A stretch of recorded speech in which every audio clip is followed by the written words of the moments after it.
Welcome back, everybody. We're going to be learning the first Sikha in Parshas Bechukosai, Chelek Yud Beis, page 120.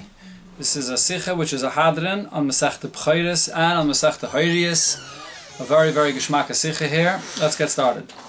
We see in Parshas Seinu, at the conclusion of this week's Parsha, Kosov it says, V'chol Maise Bokov Etzayin, Kaila Sheyave Tachas HaShovet, Ha'asiri Yiyah Kodesh. So this is the halacha of Maise Behema, that you would bring the animals into a barn and then they would pass out from the door of the barn and the owner stands there and counts, and then when it comes to the 10th one he counts the 10th and he hits him, it makes a red mark on the behema, and that's the one that's Kodesh. That's the basic halacha of a Maise Sheni is done. Zui mitzvahs Maise Behema. Kol behema asiris ba'bakar ba'tzayin sheyesh la'adam mi Yisrael. The 10th of the animals that a person owns, that a Kodesh Lashem is holy, it's Kodesh for the Eibishter. Keitzad Maisron, how do you take the Meiser? So you don't just take one from 10 and make it Meiser. This is how it has to be done, as I mentioned. Koinson Ledir, you take them into a barn, Vaislam Pesach Cotton V'chulu, then you have a small door where they come out from, Umayne B'shevet Echot Shnayim, and you stand there with the stick and you count 1, 2, and so on.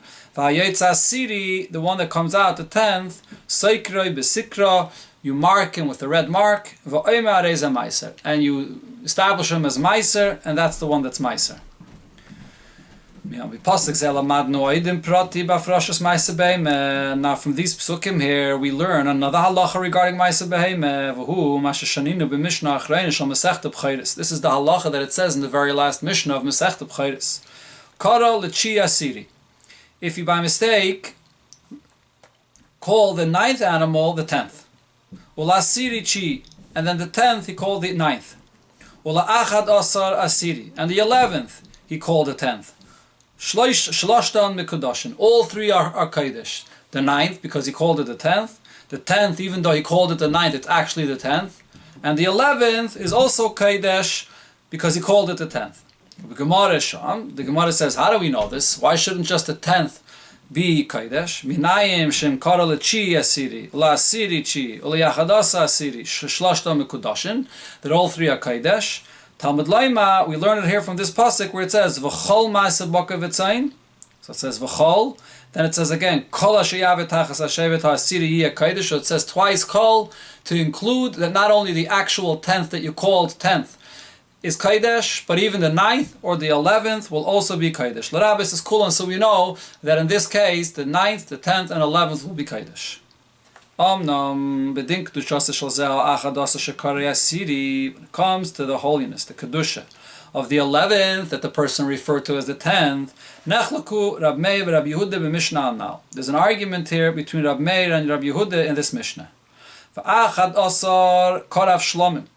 So the opinion of Rabbi Meir is the 11th you bring as a carbon shlomim. V'oiset tmura. And the din of tmura also applies to this animal. The din of tmura is by any kachim, if a person wants to exchange the kedusha to another animal, he says the other should be kodesh instead of this, the halach is they both become kodesh. This and the other one he wanted to exchange it to.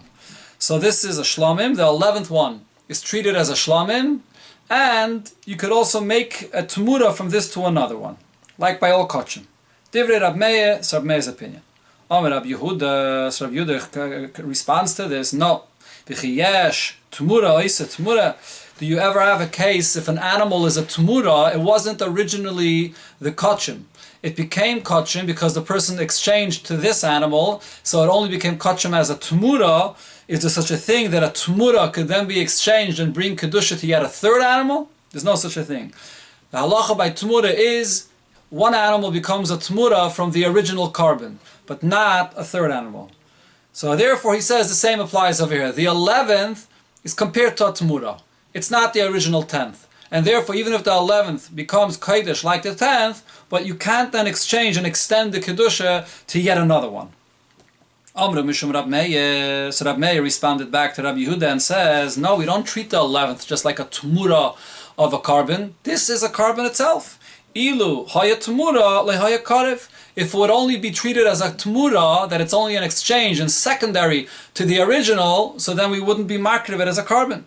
And Rab Meir's opinion is that you're makriv it as a carbon shlomim. So therefore, it's like the original carbon. And therefore, the din of Tumura does apply here. Hainu. So the Rebbe spells out the machlekes. Yehuda's opinion is, Shektushasei shel ha'achad asar, the kedusha of the 11th, hirak beged the kedusha shel Tmuras meiser. It only has the halacha of the status of kedusha as an exchange of the original 10th that was supposed to be meiser. The fact that this person mistakenly referred to it as the 10th. Factually, it's the 11th. It's compared to a case where the person said, let's exchange from the 10th to another animal that it should be like the 10th and get the kedusha of the 10th. But it's not the original 10th that has the kedusha of the Maisa Behemoth. And therefore he says, from the 11th that now has the kedusha of Maisa Behemoth, you cannot then exchange to another one to make Tumura.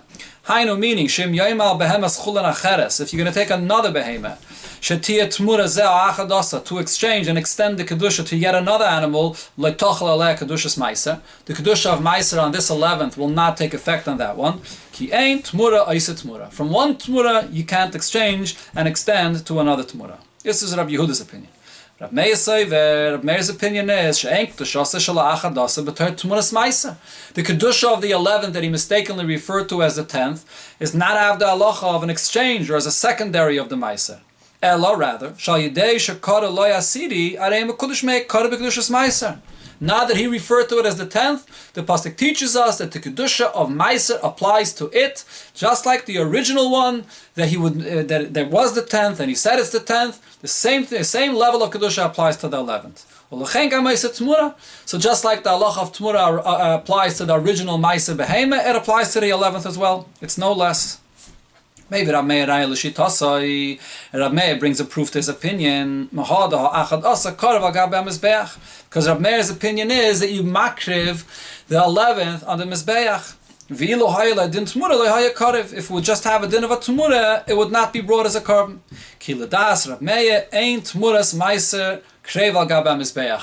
Tumura of Maisa Behemoth cannot be brought as a carbon. So the fact that the 11th is brought as a carbon means that the Gzeiras HaKosav, that the 11th becomes Kodesh, is that it actually has the same level of Kedusha as the original 10th, and therefore you can make a Tumura from this 11th to yet another one. Das Rabbi Yehuda Muveres B'Gemara. The opinion of Rabbi Yehuda is explained later in the Gemara. Shetmuras Meiser Kreva al Gabe Mizbeach. Rabbi Yehuda's opinion is that any Tmura of Meiser could be brought on the Mizbeach. There is no limitation over here. Just like all Tmura, the Tmura of a Meiser is also brought on the Mizbeach. The fact that it's brought as a carbon on the Mizbeach is not a source, is not a proof that it doesn't have the status of a secondary of a Tmura. Rabbi Meir's opinion is that Tmura's Maisa is not brought as a carbon, so the fact that the 11th is brought as a carbon is a proof that it's like the original and therefore it could yet make another Tmura. So the Rebbe now will focus and continue to explain what exactly is the source or the deeper explanation of the machlokes between Rabbi Meir and Rabbi Yehuda. And the Rebbe is going to begin first with explaining Rabbi Meir's opinion, actually Rabbi Yehuda's opinion, and then we'll come back to Rabbi Meir's opinion. Hine besvaras aplukte Rabbi Meir and Rabbi Yehuda to explain the logic of the argument between Rabbi Meir and Rabbi Yehuda im yesh la'achad asa kedushas meiser. If the 11th has the same kedusha as the 10th, as the Maisa Behemoth itself, oirak kedusha shel tmuras Maisa, it only has sort of a secondary level of kedusha. Like when you exchanged and extended it to a second one, Yeshloimar Rabbi Yehuda sviralei. Rabbi Yehuda's opinion is shekriyas hasiri la'achad asar ein bekoicha l'chadish kedusha bebehemoth. When you refer to the 11th mistakenly as the 10th, it doesn't have the koyach to be mechadish its own source of kedusha of Maisa Behemoth for the 11th. Just because you refer to it that way, it doesn't have the koyach to create on its own source of kedusha. Zaysemeres, meaning etzem a kedusha shel Maisa, the very kedusha of Maisa that applies to the 10th, we can't apply that to the 11th. Ki ein kedusha zu chala that is, el al shu asira be'emes. The kedusha, the original kedusha of Maisa Behemoth, only takes effect on the 10th, which is actually the 10th. The fact that we learn here from the pasuk to say that even the 11th, if we refer to it as the 10th, also as the kedusha of Ma'aseh Behema. Hainu, what this means is Shal Yidei Kriyazu Asiri, the fact that he referred to it as the 10th, Nimsheches u'Mispashetes v'Chala Olav Kedushasai Shelo Asiri. We're extending the kedusha that's really only on the 10th, and the Torah is machadish that we extend it further into the 11th. But it's not the original. The original kedusha that's really only on the 10th, the Torah is machadish by verbally referring to the 11th as the 10th. We extend that kedusha into the 11th. Now, since the kedusha of Ma'aseh Behema does not originally and directly take effect on the 11th, it's extending the kedusha of the 10th to the 11th. This is how it's compared to Tmura, which is the same concept. Shen Yana, what is the idea of a Tmura? You're taking an animal which is chulin, you were not makdish it, you have a behemoth that you were makdish, and now you want to exchange.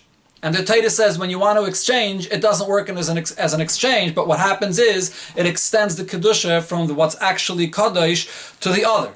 So now what was chulin gets an extension of that kedusha onto it.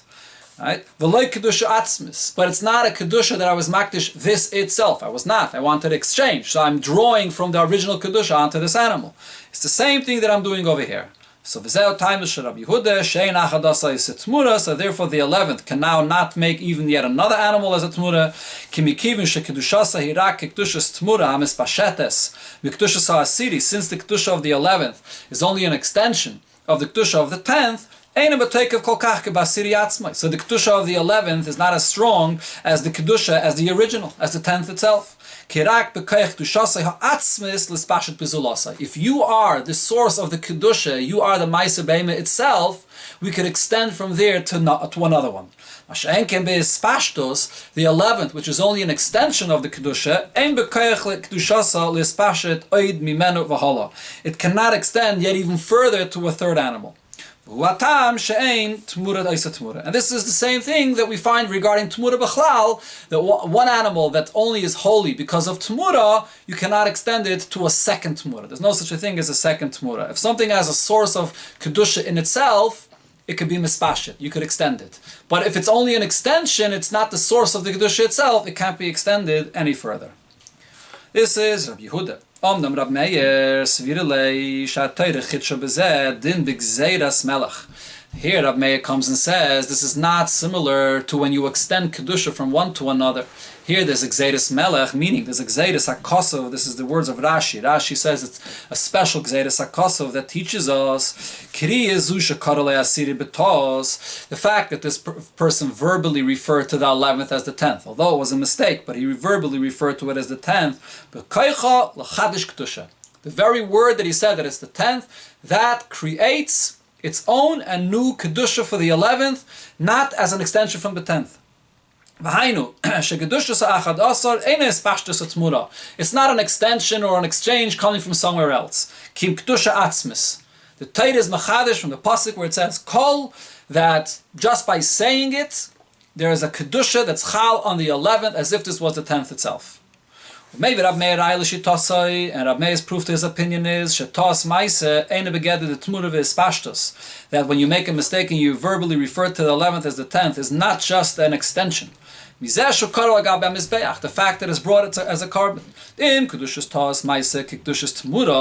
when you mistakenly refer to the 11th as 10th, it would only be like a kedusha of a tmura. Rab Meir's opinion is that a tmura of Ma'aseh Behema is not brought as a carbon because a tmura of a Ma'aseh Behema is only an extension, and therefore does not have enough kedusha to be brought as a carbon. So the same should have applied to Ta'as Maisa when you refer to the 10th, to the 11th as 10th, that is. So you shouldn't be allowed to be makriv on the mizbeach. Since according to Rab Meir's opinion it's brought on the mizbeach, this is the proof. If it's brought on the mizbeach, there's a gzeiras melech, that this has its own independent source of kedusha by the fact that I verbally refer to it as the 10th. That creates Kedusha, not as an extension from the 10th. So now, as I mentioned, the Rebbe will first focus on explaining Rabbi Yehuda's opinion. We need to understand what forces Rabbi Yehuda to say that the Kedusha on the 11th is only an extension from the Kedusha of the 10th of the Maaseh Behemah, and it does not have its own source of Kedusha because you verbally refer to it as the 10th. What's the problem? When you look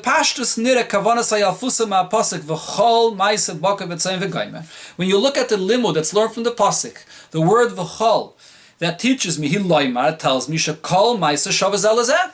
V'chol means we're going to include all in the same category. Not only what's actually factually the 10th has the kedusha, but v'chol. That the 11th that you verbally refer to it as the 10th is also included in that. The Torah puts it together, v'chol, in the same category. When you say that the 11th is Meiser by mistake, that has the same halacha and it's a full-fledged Meiser. This is not a surprise. There's many such kind of halachas in Kachim where you have these new kinds of halachas, these novel ideas where you mamshich kedusha through the words that you say or so on. And here's another case where even though it's the 11th, you refer to it as the 10th. The Torah says it's included. It's v'chol. This has its own independent kedusha. So from where did Rabbi Yehuda take this distinction between the two Meisers? The Chol Meiser, which is included in these words, Kol Meiser. V'leima, to say, Dein elet muras Meiser, that the 11th that you refer to as the 10th is only an exchange, and it's not like the 10th itself. If the Torah includes them both in the words of V'chol Meiser, shouldn't they be the same? Isn't it mashma like what Rabbi Meir says, that this is a Gzeiras Melech, a Chiddush, that the 11th that you refer to as the 10th has its own independent Kedusha like the 10th itself? So the Rebbe says we could explain the proof and to understand what's behind the proof of Rabbi Yehuda's opinion, why he compares it to Tmura. Hadinu, the halacha is, Shektushas Toas Meiser Cholo Rakal Achiva Achadasar. This Mishnah that brings the example of the 9th, the one before the 10th, or the 11th, the one after the 10th, is not just by chance. It's because this halacha taka only applies to the 9th or the 11th. Or not the 8th, not the 12th, or any other number. It's specifically either the 9th or the 11th. The explanation for this, it says in the Gemara. How do we know only the 9th and the 11th? It says in the Torah v'chol. Maybe extend it to any number.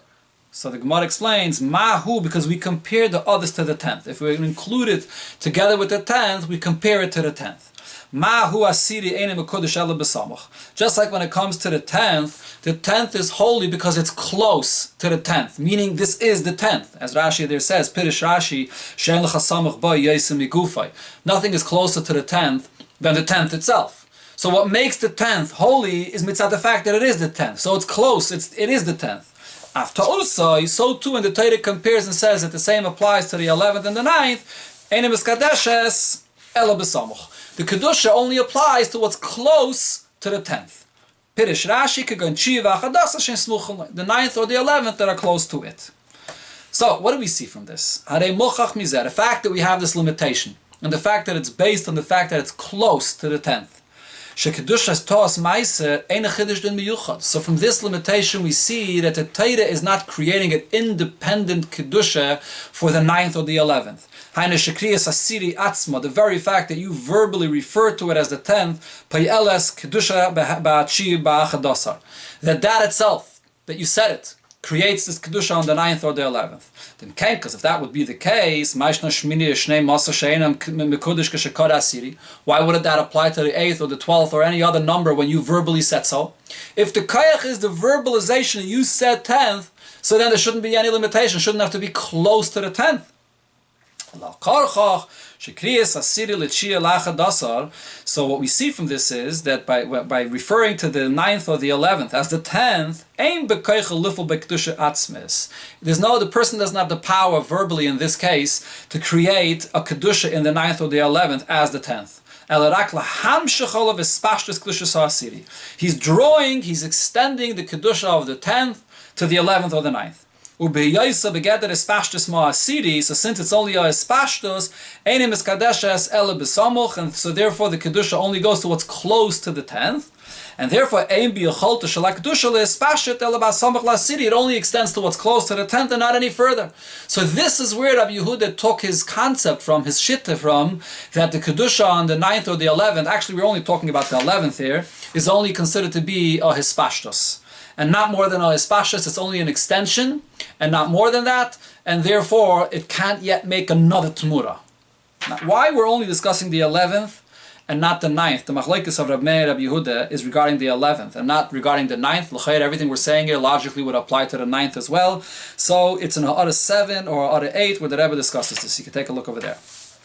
So now we know what Rabbi Yehuda's opinion is, what it's based on. We can clearly see that this is not this independent koyach of Kedusha that the Torah is mechadish, that when you verbally refer to it as the 10th, that it makes it kodesh. That wouldn't have the limitation of 9th or 11th. The fact that it's only on those two means that it's only an extension because it's close to the 10th. If it's only an extension, so therefore we refer to it as a Tmura of the original. It's only an extension, and therefore you can't yet make another Tmura.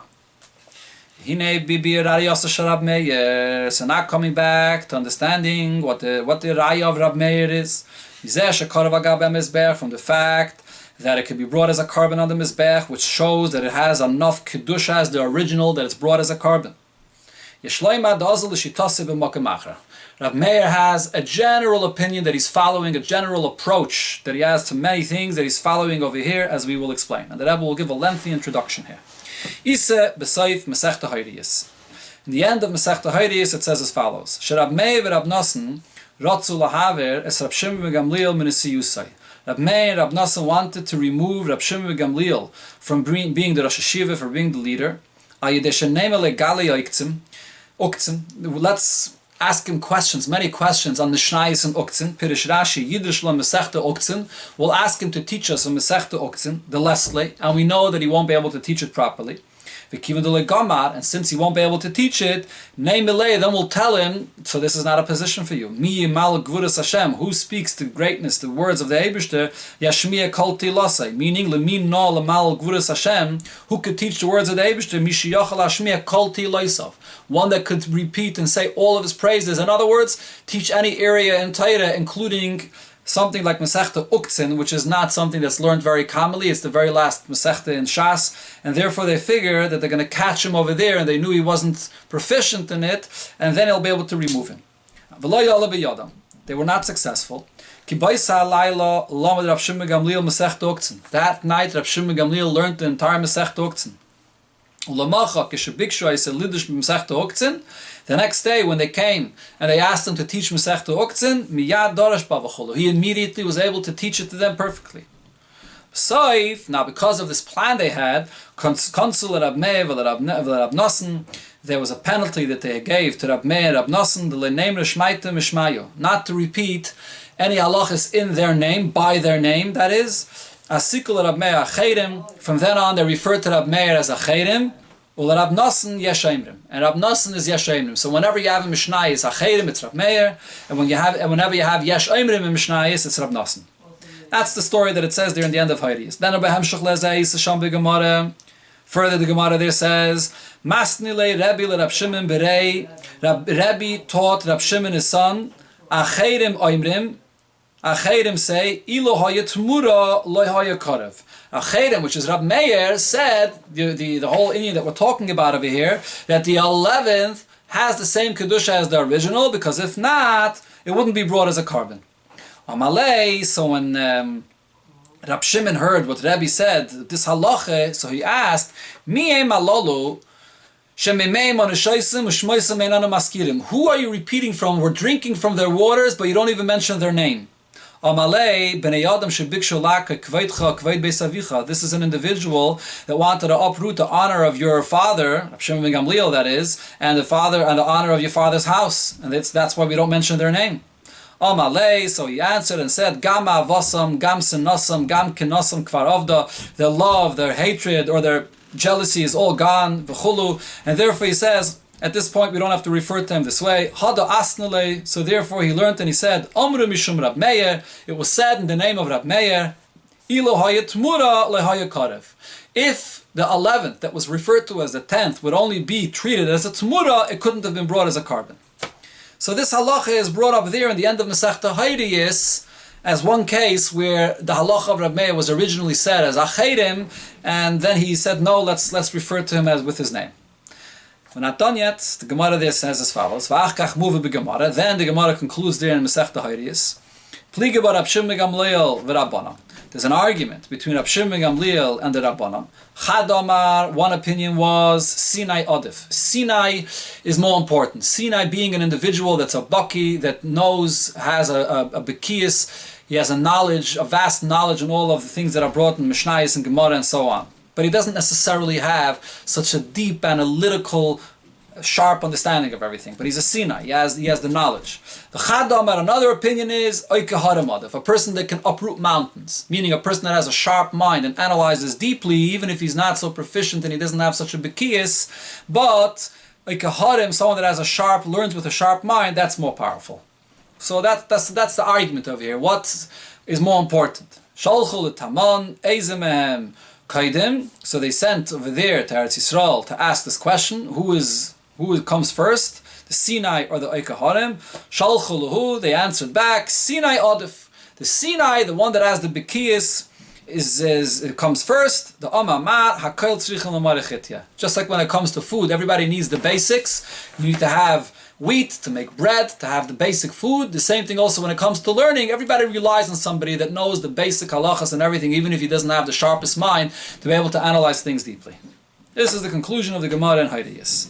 So now the Rebbe is going to question the order of the Gemara and this whole story. What's the connection of the different things that the Gemara brings here?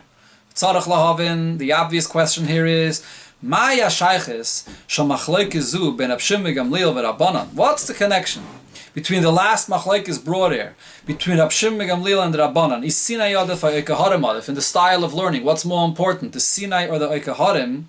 La shakal v'tarye, the Rab Shimon Gamliel v'Rab Meir v'Rab Nasan basugya shaluf neiza.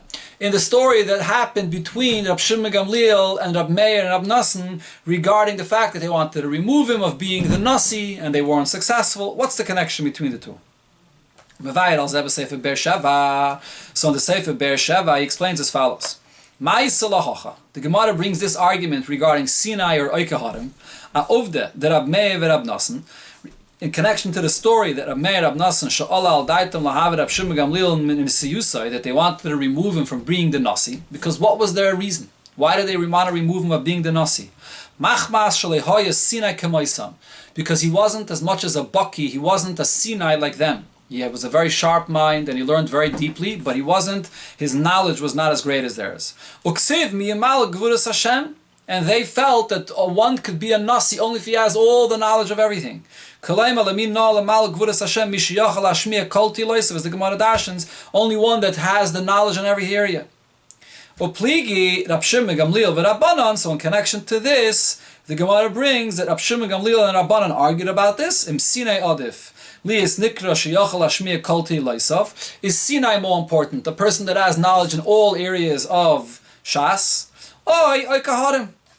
Or perhaps a person that's learning with a sharp mind and uproots mountains is greater.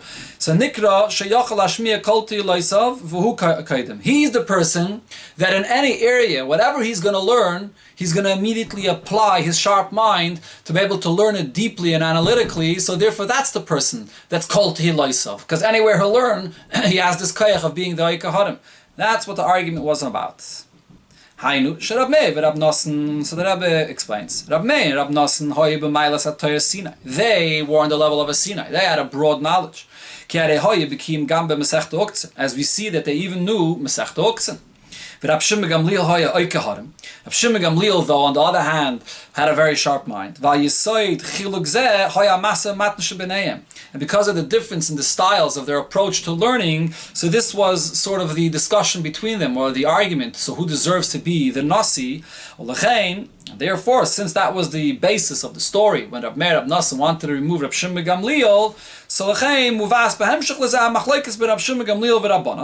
So the Gemara brings that this is an argument between Rab Shimon Gamliel and Rabbanan, Sheheim, Lefia Beersheva, Rab Meir, Rab Nassan. According to the Beersheva, who are the Rabbanan plural refers to Rab Meir and Rab Nassan. So Miyadif, Sinai, Harim. This is really what's behind. The Gemara is bringing this here because this is the background of the whole story that happened before when they wanted to remove Rab Shimon Gamliel. Okay, this is the Beersheva's pshat in the Gemara. Aval, but the Rebbe brings from other places in Gemara where it seems to be otherwise. Aval apirish zeh kosher. According to this pshat, we will have the following difficulties. Number one, Mehadi Isu b'Sanhedrin. There's a Gemara in Sanhedrin that says, Kol haroye Rab Meir b'Beis HaMedrash. A person that sees Rab Meir b'Beis HaMedrash, what is he seeing? Ki'ilu oike hare harem v'teichna zeh b'zeh. He's uprooting mountains of mountains, and he grinds them one with another. His sharpness in learning was so much that it wasn't stam oike harem. It was oike hare harem. Hare adarab, mefurish Rab Meir haya oike hare harem. Rab Meir is the one that uprooted mountains of mountains. His style of learning was not the broad knowledge in all areas, but the sharpness of being oike hare harem. So we see here it's the other way around, not like the Beersheva says. Another Gemara. Gam Amar Azal Be'erevin. There's a Gemara in Erevin that says, Goli v'yadu lefnei misham avayoylam.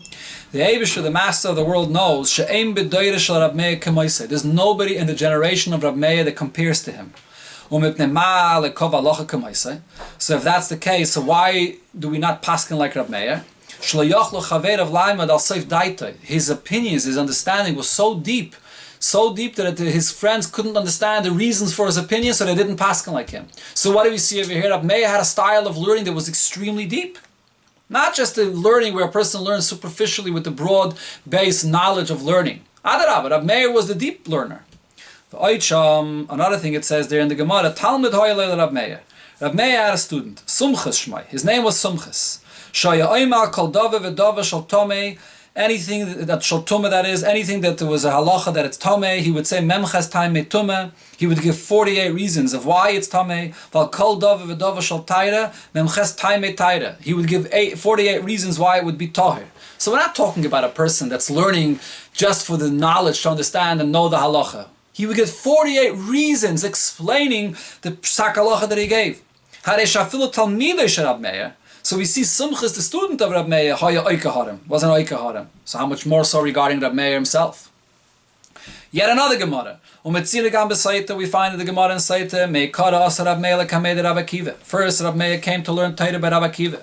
He couldn't understand what Rabbi Akiva was saying. So he went to Rabbi Yehuda to learn Gemara. What does this mean? By Rabbi Yehuda he learned Legerse. He learned the Bekiyas. He learned just to become proficient in the Mishnayos, the halachas as they are, without the depth of the halachas. Then now that he was proficient in all the Mishnayos, he came back to Rabbi Akiva to learn deeper, to understand the svaris of all these halachas. Pirish Rashi, Lamoid al Iker Taimei Mishnah, Loven Dova Mitoich Dova Chulu. To understand the concept deeper, understanding one concept, deducing one concept from another concept. So again, what do we see over here? Even when he was still a student, he didn't yet become the famous Rab Meir. Even when he was still a student by Rabbi Akiva, even at that point, Rab Meir was able to see the deep reasons of all the Mishnayos. This is his sharp learning and his ability to be able to uproot mountains and compare and contrast and so on. So all of these sources here point in the opposite direction than what the Beersheva says. That Rab Meir was just a learner that used to learn for the superficial knowledge, so to speak, and not the deep learner. So the question is, Maya shayches vasmichos da pluktem sinayad for ekaharem laovdan shlufna.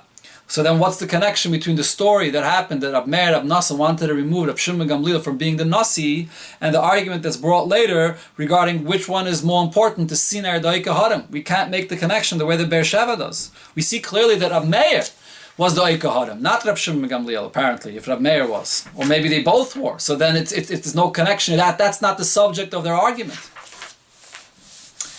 Now the Rebbe has some other questions over here in understanding the continuation of the Gemara in Hairius and the end of Hairius. Let's see. Naisuf also in addition to this, Kame in Yonim v'diyukim basugya darshan bir. There are some other details that need clarification. Aleph number 1. When they gave this knas that a statement should not be said mentioning their name. Why did they choose the nickname of Acherim for Rab Meir and V'yeshayimrim l'Rab Nosson? And the nickname of Yeshayimrim for Rab Nosson? Maybe it should have been the other way around. Why is this specifically this way? Based on another question, we find many Mishnayos and Shas where the name of Rab Meir is clearly mentioned. How does this fit with the fact that there was a knas not to mention the halacha by their name? It's difficult to say. All these many mishnayos where his name is mentioned, those mishnayos were learned already before this incident. It's a deichik to say that. And there's very few mishnayos where the name Acherim is mentioned, and only those few mishnayos was after this incident. The Rebbe says it's a deichik to say this. There's more about this in Ada 21, and the Rebbe brings from the Seder Adaitis as well, that he says that it's a deichik to say that only very few mishnayos happened after this story. Based on the history of timing of when they lived, it doesn't really make sense. A third question, Gimel. Basugya muva of the Mastenle Rabbi Rab Shimon Berei, that Rabbi brought this halacha about the Tmura regarding the Maisa Behemoth, the 11th, that was called the 10th. So he taught this halacha, Rabbi taught this halacha to Rab Shimon his son. Nire bepashtos shamachuvim bezehu. So it seems over here that Ashak Levatariya shebein Rabbi ubenoi ba'ofen askaras dava b'shem Rab Meir. The Gemara is only bringing this up because it happens to be that when he taught this halacha to his son, he said it in the name of Acherim. B'shem Acherim or Mishum Rab Meir. And originally he said it in the name of Acherim, and then he told him, no, you could mention his name. So the actual story itself, the halacha that is itself, that he was speaking about, is not relevant. The only reason why it's brought here is because of the fact that over here he mentioned him as Acherim, and that's shaykh to the story here. The content of what was spoken about is not relevant. There's no connection. If so, asks the Rebbe, why does the Gemara even bother mentioning what the actual halacha was? Why doesn't the Gemara just say, Rabbi taught to Rab Shimon his son a halacha in the name of Acherim, and then he commented and says, who is this individual that we're drinking his waters and we're not mentioning his name? Why does it have to mention what the halacha is? Not only that, that then he did say it in his name. The Gemara again mentions what the halacha it was, which is that if it was a tmura, it would not be brought as a carbon. So why does he bring the halacha a second time? That's an indication that the actual teichen of this halacha, this chiddush of Rab Meir, that the 11th, when it's called the 10th, has the same kedusha as the 10th itself, is relevant to this story over here and to the whole discussion regarding Sinai or Keharim, as the Rebbe will explain. So the Rebbe now is going to tie together the whole story in the end of Masechta Hayrius, the story where there was the argument between Rab Meir, Rab Nosson, and Rab Shimon Gamliel. They wanted to remove him from being the Nasi.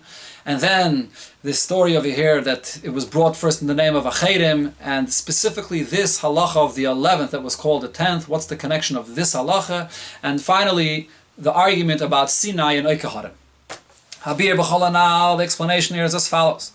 Pirish behemshech hasugya, we can say that the pshat and the flow of the sugya in the end of Hayrius, Be'er we're going to follow the Be'er Sheva's mahalach over here, the Be'er Sheva's approach. Meaning, Hainu Shigama Ovda, the Rab Meir Rab Nosson, Himitzad Pluktasam and Rab Shimon Gamliel, Isinai Adif, Ayakaharim. Yes, this was really the argument here between Rab Shimon Gamliel and Rab Meir and Rab Nosson. Which one is more important, the Sinai or the Ayakaharim? And that's the story, the background of the story, that they wanted to remove him of being the Nasi, and therefore the Gemara brings it in the end. Avo, mi mehem Sinai, mi Ayakaharim, who is the Sinai here? Is Rab Shimon Gamliel the Sinai? Or are Rab Meir and Rab Nosson the Sinai? It's really the other way around. Rab Meir, Rab Meir, as we brought before a few rayas, Rab Nosson and Rab Nosson as well, that was together with him in this. They were Oikaharim. As we saw before, it says Oikaharim. So Rab Meir was the Oika Harim. But Rab Shimon Gamliel, Sinai. Rab Shimon Gamliel had a broad knowledge, but Rab Meir was a much sharper student. He was a very, very sharp learner. Kefi Shamash Megama Loshen, and the Rebbe now brings an additional raya from the Gemara over here as well. Pliege by Rab Shimon Gamliel Rabbanon. So the Gemara says Rab Shimon Gamliel and Rabbanon argue. Chadam Sinai Yadif. One says Sinai is more important, v'chadam Oika Harim Adif, and the other says Oika Harim is more important. The Gemara does not name who is who, which is the opinion of Sinai and which is the opinion of Oika Harim. It just says Chad and Chad. So how do we know who is who? The Yedua. Now the Rebbe brings a klal, and this is quoted from a Radvaz. The Besignan said that usually when the Gemara brings two names over here, it's Rab Shimon Gamliel and the Rabbanon, and then it says Chad and Chad. The line is parish miu achad ama harishain and miyasheni. Who's the first chad? Who's the first opinion and who's the second opinion? Naktinon. So we usually will say the zeh sheshmai niskal rishayna, the one that his name is mentioned first. Who balat rishayna? He's the first opinion. He's the first chad. So if that's the case, benidin didan, in our case, Rab Shimon Gamliel, who shama Sinai Yadif, he's the first chad. His name is mentioned first, and he's the one that says that Sinai is more important. Rab Meir Rab Nasan named, and it's Rab Meir Rab Nasan that said that Oika Harim Adif, that the Oika Harim is more important. Okay, so therefore we could also see it in the order of the way the opinions are presented here. So this is sort of a typical case of a teacher that has a very broad base of knowledge, and that was Rab Shimon Gamliel, that was a Sinai, and Rab Meir Rab Nasan was a sharp student, and they said, oh, this Rosh Hashiva is not as sharp as us. Let's catch him at a mistake in Masechta Uktzin, and then we're going to remove him of being a Rosh Hashiva. Of course, these are holy Tanoim, so this is, on a completely different level. Now, the question, however, is, we did prove clearly before that Rab Meir was the Oika Harim, not that Rab Shimon Gamliel, or at least not that Rab Meir was the Sinai, as the Be'er Sheva said. But on the other hand, the Be'er Sheva had a very good reason to say that Rab Shimon Gamliel was the one that was the Oika Harim and not the Sinai, because the whole point of the story is that they were going to catch Rab Shimon Gamliel that he's not a Baki in Masechta Uktzin. In other words, he's not a Sinai. That's what they were going to prove to him. He may have a sharp mind, but he doesn't know Masechta Uktzin. How is this going to fit with the Pshat that Rebbe is saying that in fact Rab Shimon Gamliel was the Sinai? Rab Meir was the Oika Harim. Now, the Rebbe explains, although the Gemara L'chaira says that the whole story here was that Rab Meir and Rab Nasan said, Rab Shimon Gamliel didn't learn Masechta Uktzin. It doesn't mean to say they didn't learn it at all.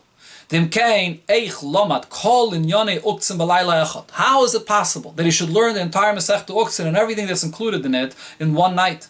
It doesn't sound like in the Gemara that there was any chacham that came and taught it to him over that night. He learned it on his own. It's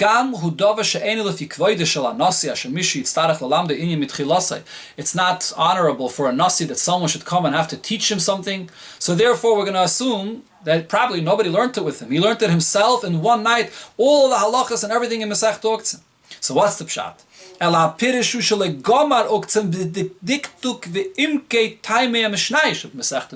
course he knew it. Of course he knew the Masechta. But Legama means he didn't learn it the way Rab Meir would expect a teacher to learn it, the way Rab Meir would expect a Nasi to learn it, as Oika Harim, to know all the deep diktukim, all the specifics and the questions that there are in this Masechta. And that's what he learned in that one night. He reviewed it and he went over it to see the depth of the details of it. That's what really happened over here. With this we could also understand why they specifically chose Uktzin. Besides the simple fact that Uktzin is a very obscure Masechta that people don't necessarily always learn, but the Rebbe brings here, Ki Amru bebrachas al Rav Yehuda, the Gemara says in brachas regarding Rav Yehuda, Kule Tnui b'Nezikin Have, that he taught the halachas of Nezikin. His entire learning was focused on the Mishnayos of Nezikin. When he came to Uktzin, he had problems. Omar Havayis the Rav Shmuel Chazina Hachal. The halachas in Uktzin, which deals with all kinds of halachas of Tumah and Tara. I see such difficult things, like the difficult arguments between Rav and Shmuel. Upirish Rashi, Kaleima Tam HaMishnayis Halalu Kasha Alai V'chulu. The logic, the reasoning behind the halachas of those Mishnayis are difficult to understand. So what's specific, what's unique about Uktzin is not just about the fact that it's not something that people are used to always learning, because it's at the end of Mishnah, so to speak, people forget about it. That's not what it is. What's unique about Uktzin is that there's a lot of oimik, there's depth in understanding the reasoning behind these Mishnayos. When Rabbi Meir and Rav Nosson wanted to demonstrate that they are the Eike Harim and they know the depth of the ideas of the Mishnayos, Shalus Rav Shimon Gamliel b'Uktzin. They went to ask him a question specifically in Masechta Uktzin, since the Gemara, as we see in Brachas, clearly says that the timing of this Masechta is very difficult to understand. So that's yet another proof that the idea over here is that Rab Meir and Rab Nosson were the Eike Harim. Rab Shimon Gamliel was the Sinai. He was proficient even in Uktzin, but it's the Uktzin has the deep reasoning behind it. That's where Rab Meir and Rab Nosson wanted to, so to speak, catch Rab Shimon Gamliel with a mistake. Based on this, we can now explain the fact that they refer to Rab Meir as Achedim. That was the penalty. And also the connection. Now that we know that Rab Meir was the Eike Harim, we could also understand Rab Meir's reasoning regarding the halacha that this sikha is discussing, the 11th that was referred to as the 10th. And also, what's the connection? Why this halacha is brought here? Because this halacha is connected to the general approach of Rab Meir, as the Rebbe is going to explain now. So here, the Rebbe will give us a deeper understanding. What's the basis of this argument?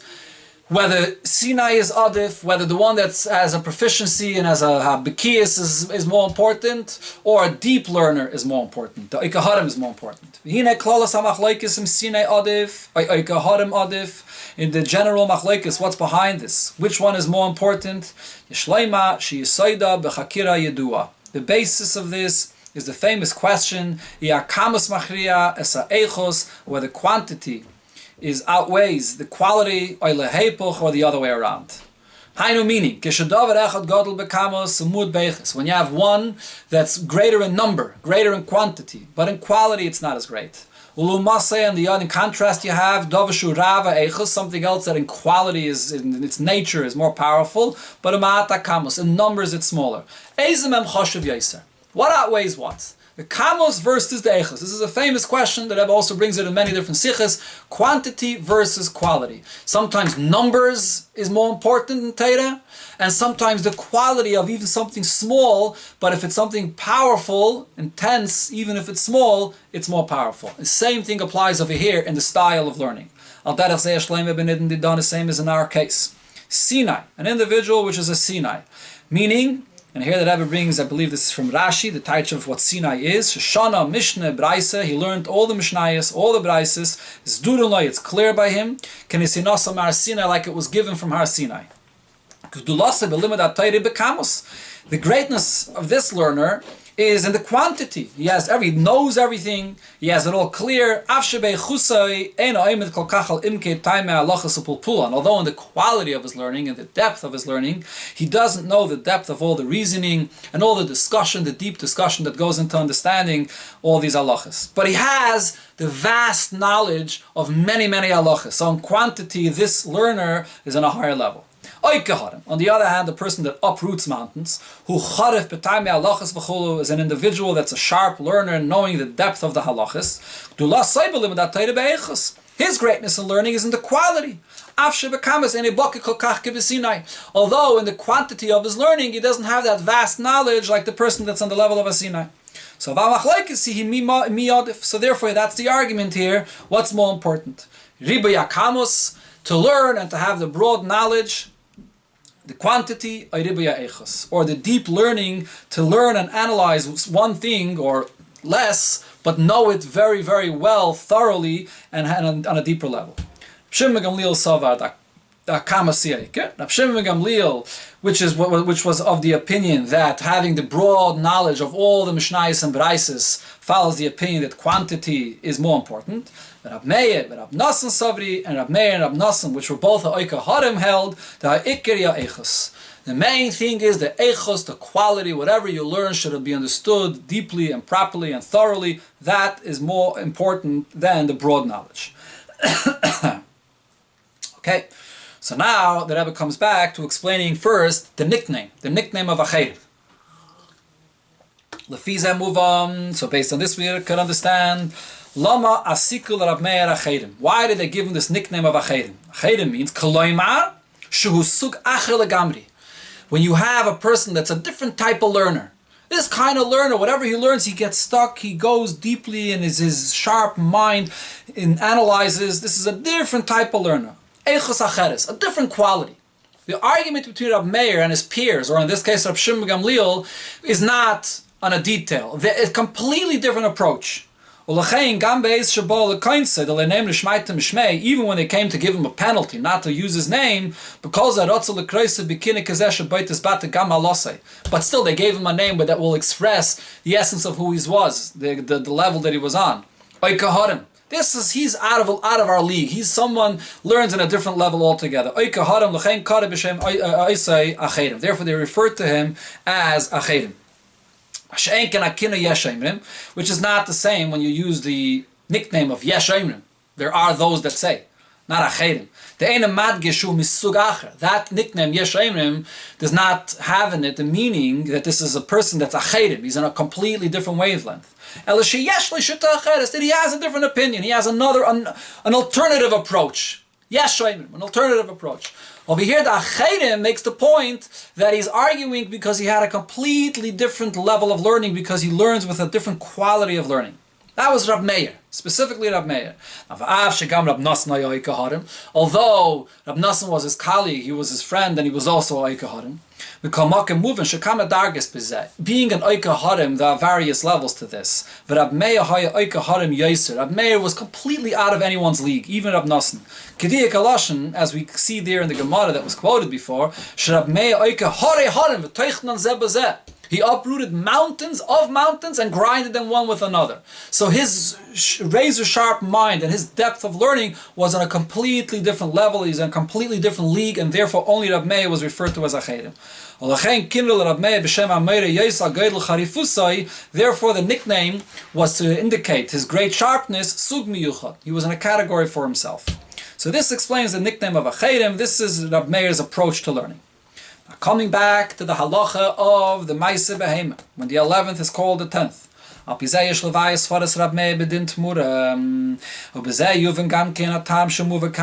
also the connection of why it's brought over here in connection to this whole discussion about Sinai and Oikaharim, and also in the discussion of how to refer to him. This halacha of the 11th that was called 10th would be like a Tmura, it wouldn't be brought as a carbon. This svara that Rab Meir says that he's basing his opinion on the fact that it's brought as a carbon is Rab Meir Rab Meir is following his general approach where he gives more importance to the quality of things, to look at things and analyze them deeply at the quality of things and not looking at the quantity of things.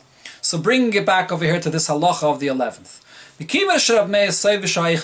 Since Rab Meir's opinion is that the quality matters much more, so therefore l'didei, according to his opinion, Rab Meir is well aware of the raya that Rabbi Yehuda has to his opinion, which is what the Rebbe brought before, that because only either the 9th or the 11th become holy like the 10th, so that shows that it's only an extension from the 10th. It's not that they independently have a koyach of kedusha because he verbally said that it's the 10th. So Rab Meir is well aware of this raya. Shirak is spashtus mur, it's only an extension. Mikal Makayim, however, even knowing that raya, adifi yoser, he considers it to be a stronger raya, haraya sheyesh lekedusha atzmis. The raya that he has, that the 11th in this case, that was called the 10th, can be brought as a carbon, and that's a stronger raya that it has its own kedusha. From the fact that it's brought as a carbon on the Mizbeach. Why does Rab Meir consider this to be a stronger raya? Why is this a stronger raya than the fact that we see that the limitation of this halacha is only to the 9th and the 11th, so that indicates that it's an extension? So the Rabbi explains. The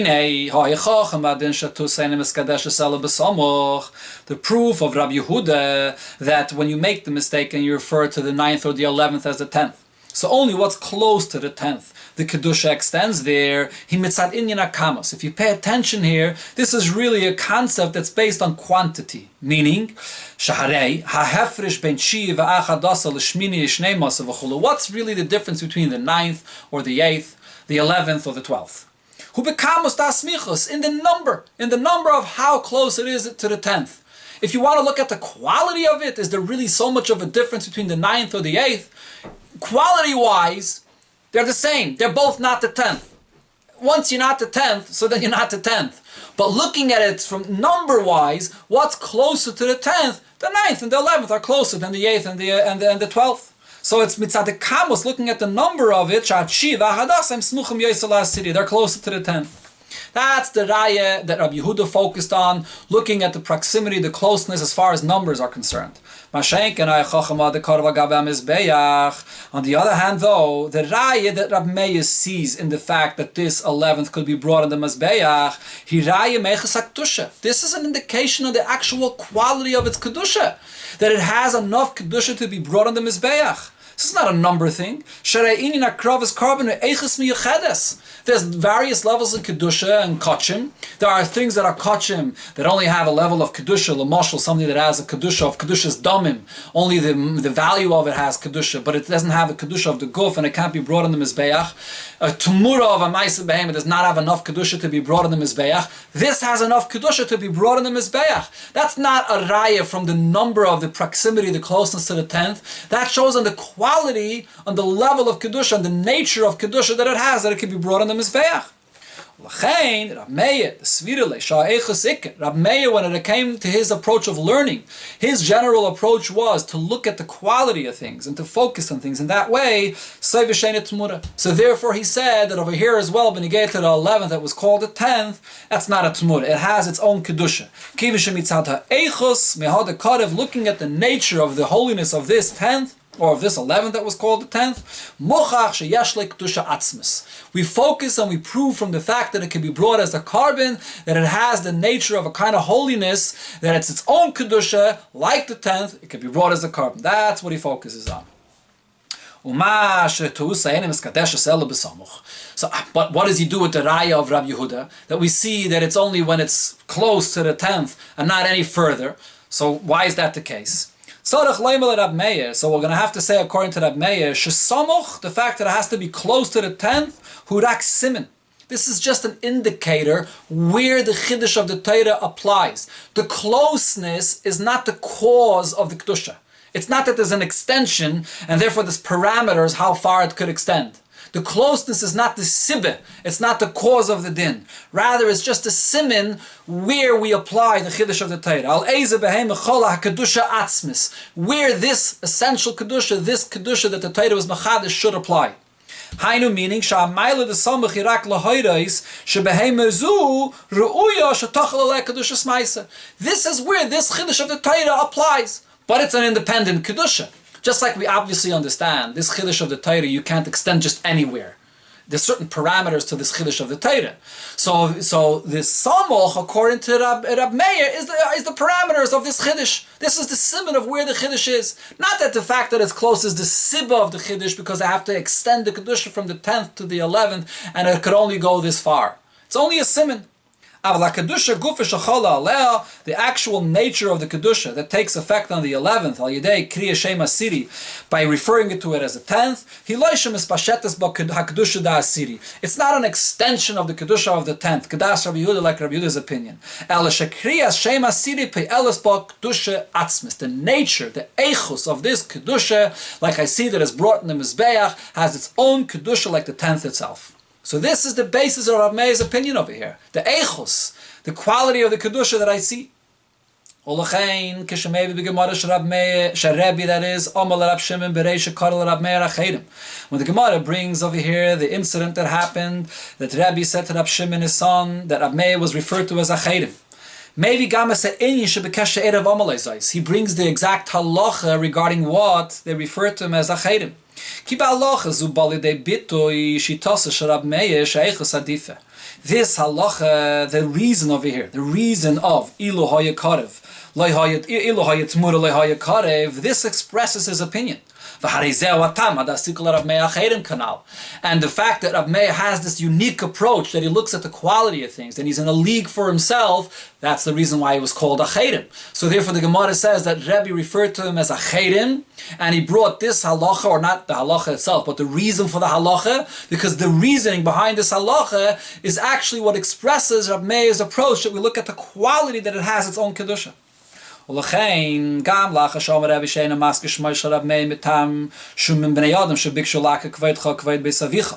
even now later, what happened? After Rabbi explains to his son that this is the individual that wanted to uproot the honor of your father's house, but Rab Shimon answers him, no, it's time already to be able to mention his name. The Gemara repeats again what the halacha was. The this svara, that the 11th has the kedusha because it's brought in the mizbeach. So boleramis, what is the Gemara hinting with this? Ki afal pi shebahasvara ashabahalacha zu the ilu hayachulu the echas ikachulu.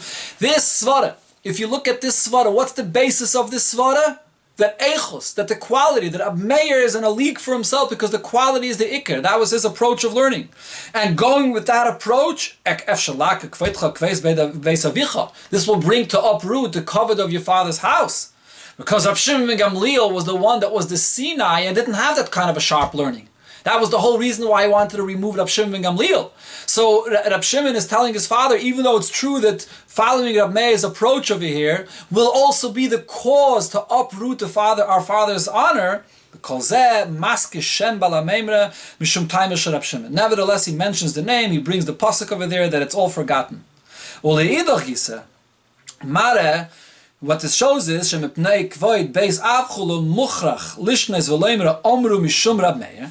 we see over here, if you pay attention to the exact wording that he says, even when he brings his name, he doesn't say Rab Meir said. He says, Amru Mishum Rab Meir. It was said in the name of Rab Meir. V'loi Rab Meir Omer. And not that Rab Meir said. Ki basvara shebilo hayetmura lo hayekarev bikshu laka kvoid beisaviv. This is what they wanted to uproot, the honor of the house of his father. So even after he says that at this point there's a reason that we could mention his name already, but yet he didn't say Rab Meir Omer, he said Mishum Rab Meir Omer. So we see over here beautifully the connection, the symmetry, how all these things come together over here, that Rab Meir and Rab Shimon ben Gamliel had an argument, what's Adif, Oika Harem or Sinai, Rab Meir being the Oika Harem, that is. And he was on a level for himself, in a league to himself, and therefore he was called Achedim. And we see also the story that the Gemara brings, that the halacha that was said, this halacha, specifically, not the halacha actually, it's interesting, the reasoning of this halacha, the logic of this halacha, this is also based on Rab Meir's general approach of echos. And that's why Dafka over here, when he repeated this reason of this halacha, he referred to him as Achedim. Because this is the whole shitta that he was using to uproot Rab Shimon ben Gamliel's Nesias. Now coming back to one question that the Rebbe asked before, so why is it that in many Mishnayos we find that Rab Meir is mentioned by name? So the Rebbe now says a new pshat in this. Based on this, we could simply understand in many places in Shas it does say Divrei Rab Meir. After Sikul Rab Meir Achedim, although they began repeating things in the name of Rab Meir as Achedim. Kirak ba'oisan ha-mishnayis behen divrei Rab Meir tuluyim b'shitosei ha-klolos the eichos adifa. It's only those halachas that Rab Meir says, and what he says is based and is dependent on his general shitta of eichos adif, that the quality is stronger, those specific halachas. Number one. And number two, v'nemru la'achri uvda'anal. And also the halachas that were taught after this incident. Okay? And the Rebbe in the Ha'ara says, because the Rebbe here is saying that you would need two. It's only in a case where you have both. It's the halachas itself that are based on eichus, and also it happened after the incident. And the Rebbe is mitzvah in a bunch of places in Shas. So nemar achedim oimrim. Only then is Rab Meir's opinion brought as achedim. In other Mishnayos, where Rab Meir is saying a halacha which is not connected to his general shitta, which is not expressing his general shitta of achedim as being a person that was on a league to himself in a different quality, in a different nature, maskirim as Rab Meir b'shmai.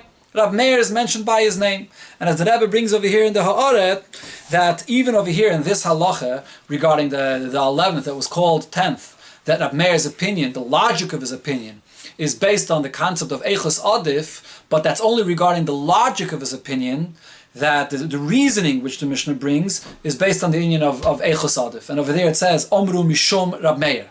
But when it brings the actual halacha itself, that is, it says Divrei Rab Meir. Because the halacha itself, before you get to the reasoning, is not yet the point that Rab Meir said, Eichos Adif. Only when it brings the reasoning is it Omru Mishum Rab Meir, like what it says in the end of Hayri, is that originally it was said Achayrim, and then it said Omru Mishum Rab Meir, but not saying Rab Meir's name directly. So the point is that over here, the fact that they gave him this knas, that he was called Achayrim, is not the pistama, a side knas, stam to give him a knas. He tried to uproot his nesias, so let's give him a knas, and they chose this knas randomly. It's not a random thing. The name Achayrim expresses the fact that he was in a league for himself, and also the fact that because he was in a different league, he was using that to go and uproot Rav Shimon Gamliel's nesias. And that explains why Dafka those Mishnayos, where it expresses that opinion, Rab Meir's name is not mentioned. It's only mentioned Achayrim. So we have over here the connection of the whole story in the end of Masechta Hayriyos, to clear how all the different details comes together, and the explanation of the machlokes of Rabbi Yehuda and Rab Meir. So what follows from what the Rebbe says in the Sikh over here is that Rab Meir's opinion is based on the fact that Eichos is Adif. So Rabbi Yehuda probably held that, no, that Kamos is Adif. Right? That's Azay Kumtais L'chayr from what it says in the Sikh. Okay, Atzlach Rab, everybody.